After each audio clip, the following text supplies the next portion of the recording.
Hello and welcome to this week's episode of the Magic Minute. My name is Reggie, and this is Kyle. Stop, don't touch my face. Okay. And in this week's episode, we're going to be talking about ventriloquism. Good job. Yay. And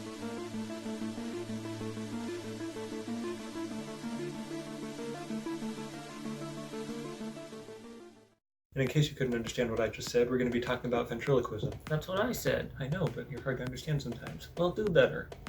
A ventriloquist is someone who can throw his voice and make it look like an inanimate object is talking. Oh yeah, sure. Like what? Like you. What? I'm inanimate? Yeah. What do you mean? Well, I'm controlling your arm with this stick. You don't even have a stick in your left arm. Oh my god. Oh my god.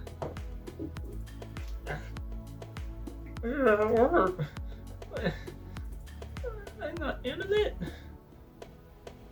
You make a face when you do that voice, you know? I know. Okay.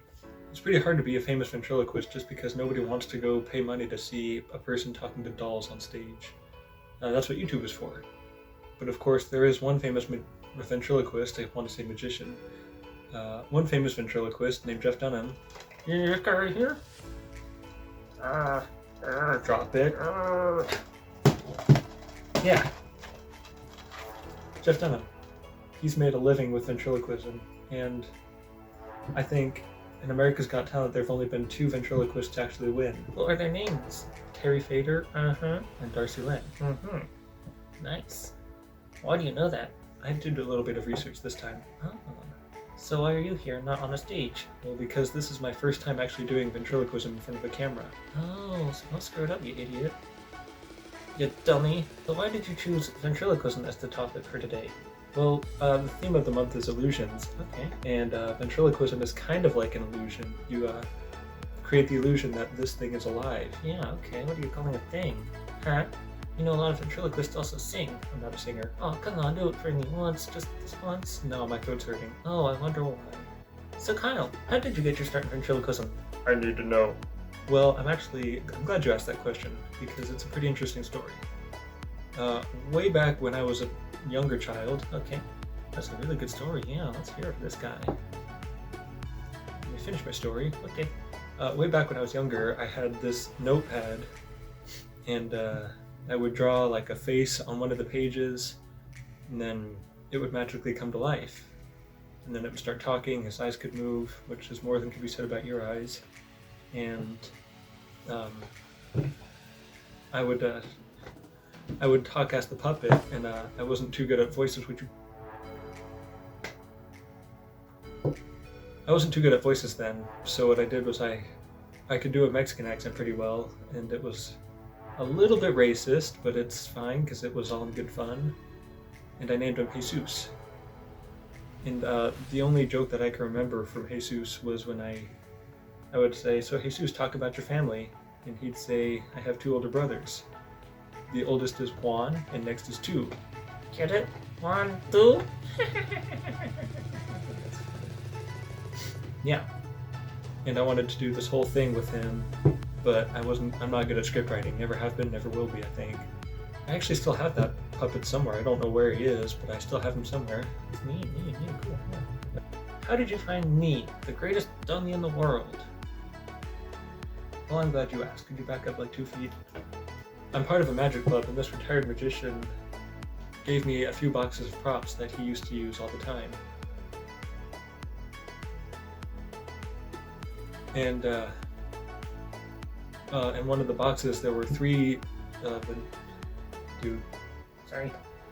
ventriloquist dummies, much like this guy right here, except he's the only one that had a full body puppet that would go all the way down to my elbow, and the hand thing. The other 2 were just like this tall, didn't have a tail or anything, and one of them was a frog with a squeaker in it, but the squeaker doesn't work anymore because it's like older than I am. This is really uncomfortable. Sorry. Thank you. And I've never really been much into ventriloquism, so I figured I might as well try it out and see if I can do it well.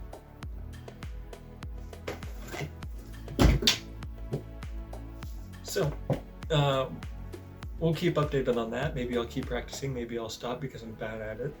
I don't know.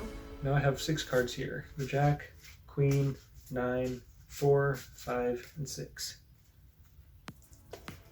Now you probably won't be able to see it from this side, but 2 of the cards are different from the other 4.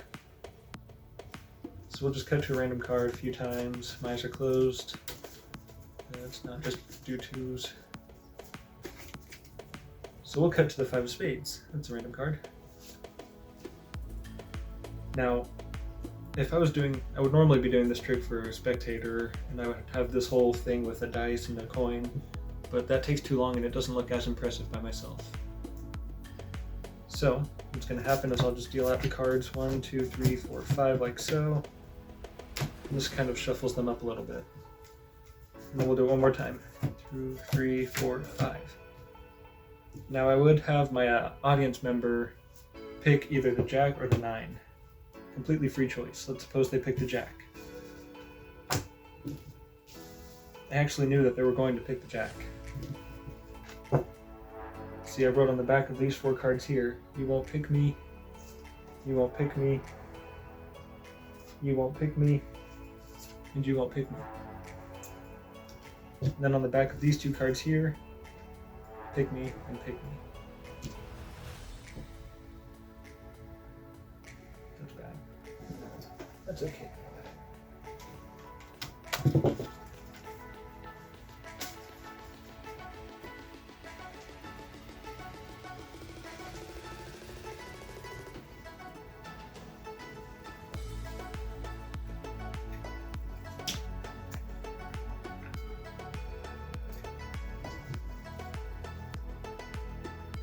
Thank you for watching this week's episode of the Magic Minute. On behalf of Kyle, who's talking vicariously through me,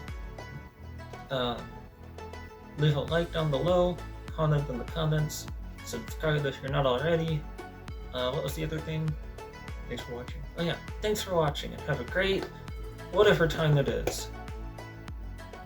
Is that good? No, that was really bad. Yay!